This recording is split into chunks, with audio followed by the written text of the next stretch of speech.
I want to start this audio for you today with a question. What is the version of you that you are calling in by December 31st, 2026? And I want you to lock this question in and be contemplating about this as we are going through this audio. And I want to share with you something that came up for me this morning. A year ago today, actually, a year ago yesterday, I hopped on a plane and I flew to Tulum, Mexico to host our very first retreat called Embody Retreat. And a year ago today, women flew across the world to be in this room that I created. They all rearranged their life, their children, made plans for their pets, rearranged their entire life, bought the tickets, hopped onto a plane. Several of them, actually, I think a couple of them had never been to another country before, traveled outside of the States, and said yes to something that had never existed before. And I want to tell you something about that moment. And actually, what happened even that morning was something I could have never expected. It's very common for Tulum to go out of power. And the night before, I was in this massive villa by myself, two pools, one of them rooftop. We were right on the full moon energy. I don't know if that day was the full moon or if it was the next day when everybody actually came in. I can't remember, but I decided to do my own full moon ritual on the rooftop pool in beautiful Tulum in this massive villa. And there was also a pool below. And I was like, you know what? I'm a little bit afraid to be in another country and walk around at night by myself. So I'm going to DoorDash some food. And so I did. And I was like, I don't know why I'm feeling called to order extra, but I'm going to go ahead and order it. There's no way I'm going to eat all of it, but it's fine. And the next day I was thinking, had already planned to get up, and I knew that there were some different restaurants in the nearby area, and I was just going to walk to them, or I was going to get a taxi or an Uber. However, shortly after I woke up, the power went off. Now imagine, you know how far south Mexico is. And Tulum is about 90 minutes to an hour to 90 minutes away from Cancun area. So it is freaking hot in July. It is a different kind of humidity. I live in San Antonio, Texas right now. And that kind of humidity makes San Antonio just, it's unmatched. And so shortly after I woke up, I was like, oh, it's getting hot in here. And I realized the power went off. I'm in a foreign country. I have zero access to Wi-Fi. I have zero access to be able to communicate with the women flying down that day. I have zero way to get more food or to communicate clearly. Oh my gosh, I'm just some memories popping into my mind. To clearly communicate with the Airbnb concierge. And there was one spot clear at the top. This is a 3-story villa. So clear at the top of the 3-story villa, in the very corner underneath a tree in the pool, that I could kind of get a little bit of service. And so every now and then I would go up there, and at one point the internet came back on. And so I was like quickly messaging the concierge and letting them know that, like, they already knew, right? But I was like, I have zero Wi-Fi. Can you please be in contact with these amazing women to make sure that everything is going well, and helping them with however it is that they need help. And so they did. And it's like, not one point during that day did I panic, because one, my intuition hit that I needed to order extra food the night before. So I had food because there was nothing in the house. We had chefs coming each day for every meal. And so there was no food in the house, no way for me to consistently be in connection with the concierge, with the hosts of the Airbnb, and it was hot. And so I was just like, well, today is the day. Today is the day where I know about the time that everybody's going to arrive. I'm just going to hang out in the pool. I'm going to keep the doors closed and I'm just going to hang out. And it just is what it is. And I smudged the villa and I got everybody's room set up and just did the things. You want to talk about audacity. The audacity to host a retreat when you have no proof that it's going to work out. The audacity to just continue to trust that everybody and everything is going to align exactly how it's meant to. Exactly how it's meant to. The audacity to stay in the eye of the storm energy. I talk about this so much. It's one of my favorite things to talk about. The audacity to stay in the eye of the storm, regardless of what's going on externally, and most importantly, the shit that I couldn't control anyway. Thankfully, right before our guests arrived, the AC did hop on, and it stayed on while we were there. I was so grateful. I remember two of the women walked in, and I didn't even know the doorbell rang. They already had the codes, and I was like sitting there underneath the fan and just enjoying the AC because I was like, it was hot. It was hot. And I was like, this feels great. And I was like, oh my God, hi. And so this, like, again, there was no evidence that this was going to work. Nobody had done what I was doing and the way that I was doing it. There was no roadmap. There was no guarantee. There was no proof that anybody would even show up to the retreat when I started marketing it. But I moved anyway. And then we had a room full of healers from across the world show up because I did. That is audacity. Now, this isn't necessarily because you are going to host a retreat, but maybe one day you will. Or maybe this has been on your vision board. Or maybe you're like, no, I want to host one next year and I really need to think about marketing it. And that's exactly what I want to talk to you about today. And this is through the lens of anything that you're doing, right? Whether it's a retreat, whether it's launching the podcast, whether it's launching your healing business for the first time, maybe it's expanding your healing business. Maybe it's speaking on an international stage. Maybe you're writing a book or you have a book written, but you need to publish it, right? No matter where you are, the audacity is still the energy of what we're going to be talking about today, but also of choosing you anyway. So I want to ask you something again. I want to ask you this question again. And I really want you to sit with this. What is the version of you that you're calling in by December 31st, 2026? Not the safe version, not the almost version, not the version of you that's still waiting for permission or proof to have the perfect moment, the full version, your soul frequency. Because that is the one that's tapping on your heart. That is the one that your soul already knows. That is the one that makes you a little bit hot, a little bit sweaty, a little bit uncomfortable when you really think about not even becoming her, but stepping into that essence. It's that version. Now, this is not a conversation around future self energy. I'm kind of over that conversation because I feel that when we're talking about future self, we are consistently having her at arm's length. But this is the essence of you that is already you. Sometimes we just need to clear away. I call this closing the tab. Sometimes we just need to close the tab. We need to close the tab of the imposter syndrome. We need to close the tab of the fear of being seen, heard, and known. We need to close the tab of the fear of being judged. We need to close the tab of the sisterhood wound. But it's your soul frequency, your truest essence. What does she look like? What does she know? What has she built? How does she show up? What has she stopped waiting for?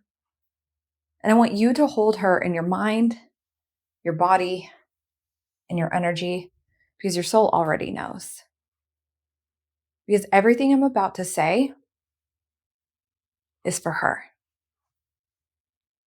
So here's the first thing I want you to know about the version of you, your soul frequency that you are remembering. She's moving before there's evidence. We talk so much about stacking the proof, and I still love this game. I do it on the daily. And no, I'm not even kidding. I've been doing this daily since February, consistently every single day. So we talk so much about stacking the proof. We are watching for the signs, the universe winks, and just like that confirmation that you're on the right path or you're on the right track. And that's beautiful. And we love that game. We love playing Where's the Universe Winks. But sometimes you are the first. Sometimes you are moving without evidence because you have never personally done it before. Now, I'm willing to bet there's somebody that's done something similar because humans, we've been around for a while. But there's something that you've never done before that you don't have proof of yet. And sometimes I had somebody say this to me earlier this year, actually, probably like 2 months ago or something. She said, you know what, Kristen, maybe what's happened in the last 5 months of this year happened the way that it is because you're getting ready to go do more. And the universe is like, just you wait and see, right? Sometimes what you're getting ready to do has never been done before. And I also want to play devil's advocate with my own words here, but like, not by you and not by anyone in your world. And definitely at a soul level, because I believe in soul codes and your soul's wisdom and your soul's blueprint, that no one else can do it the way that you can. And there's no proof to stack yet because the proof doesn't exist until you move. That is not a reason to wait. That is the invitation. That is that feminine energy where it's like, I know you can't see me right now, but like the come here emotion, right? It's the invitation. It's a self-trust in those moments that isn't built on evidence. It's built on knowing. And your knowing has never once been wrong when you've actually listened to it. The second thing I know about her, your soul frequency, is that she doesn't let fear mean something at all. She's not attaching meaning to everything and a meaning about herself, right? When something isn't working out or when something's going haywire, et cetera, et cetera. Now, I know we are most of the time we're like, okay, well, there's like maybe I'm just being redirected, or maybe I'm being shifted on paths or timelines, et cetera. And I know that we feel that, but do you actually, like, I have chills on this. Do you actually believe that? Because here's what fear actually is. There's a lot of different angles that we can take on this, but it's your subconscious mind and your nervous system trying to keep you safe. And I won't do a full deep dive on this, though. If you guys want me to, just let me know. Your nervous system and your subconscious mind trying to keep you safe, aka alive. That's it.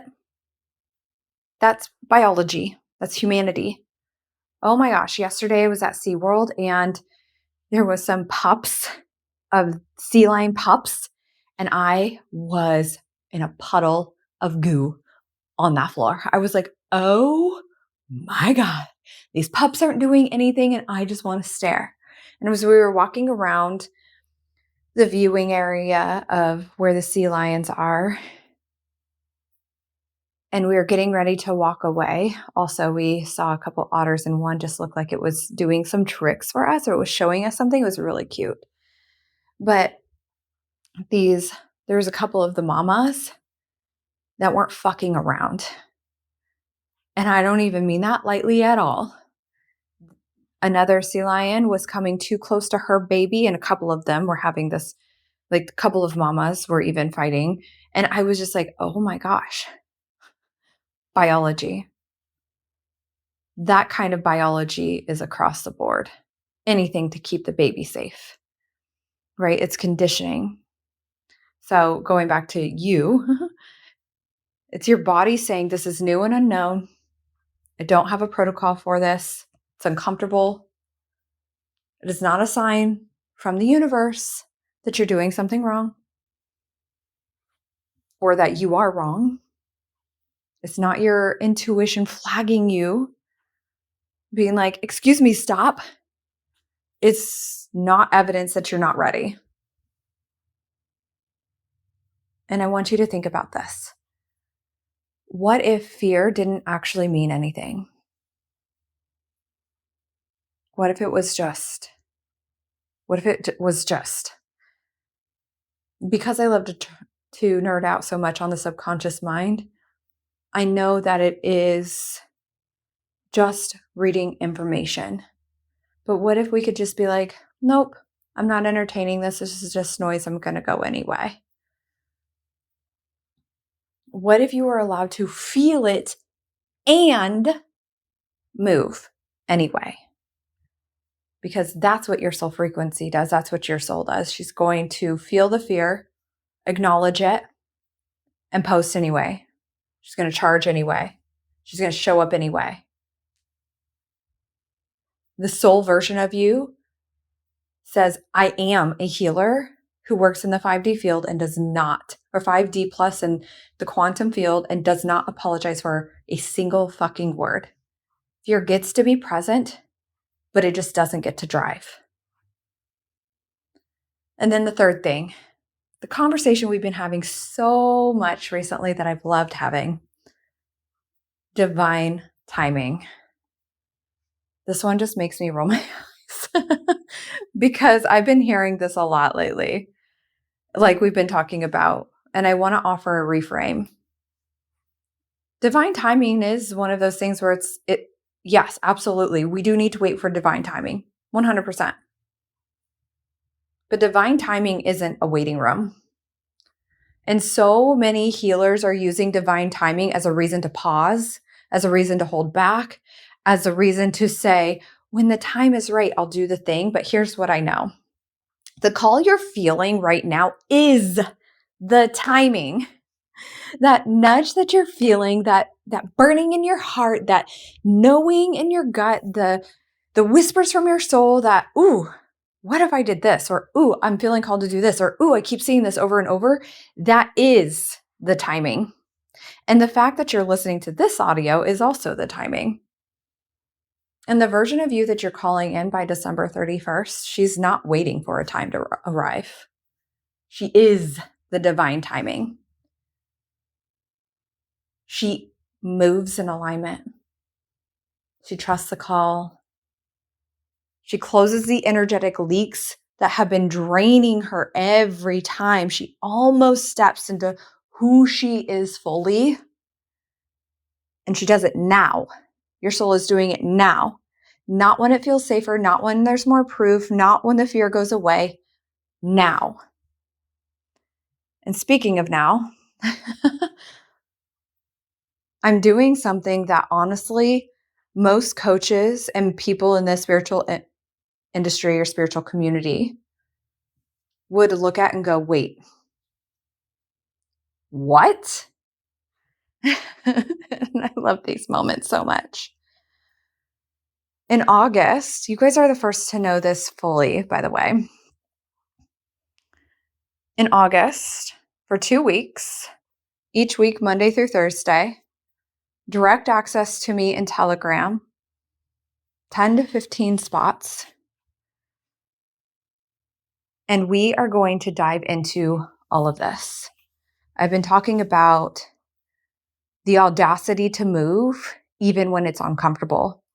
The audacity to rise, even when the wolves are knocking at the door.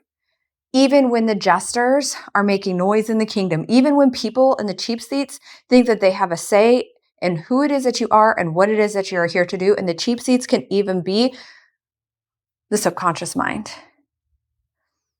It is the audacity to move even when it's 11 p.m. at night and you have this idea that you're like, oh my God, I want to move on it. And you open up your phone and you put it into your docs or your note section and you're like, oh my God, this is the best idea ever. And you have full posts and content flooding out of you and all of these ideas. And then you put the phone down and you go to sleep and you get up in the morning and you're like, shit, can I even say that? Can I even do that? And then you go to post and then you water yourself down a little bit more. and then a little bit more to just make yourself more palatable for everyone else. Audacity is the decision to be like, no, I felt this in my heart. I felt this in my soul. I'm going to go anyway. Not that we're doing things that are misaligned, and not that we are making decisions that are, going to have repercussions, right? But these are callings of your heart and your soul. Like I always say, the tapping from the window of your soul. This is a 2-week container for the healer who is done being hidden. You are done letting the wolves decide. You are done watering yourself down and waiting for permission to show up as a full frequency of who you actually are. We are going to close the energetic leaks. I call this energetic mastery. We are going to clear the fear of being seen at the root. We're going to build the kind of self-trust that moves without evidence. And we're going to do this together for 2 weeks. Honestly, at a price point that the coaching industry would lose their fucking minds over. Because that is audacity.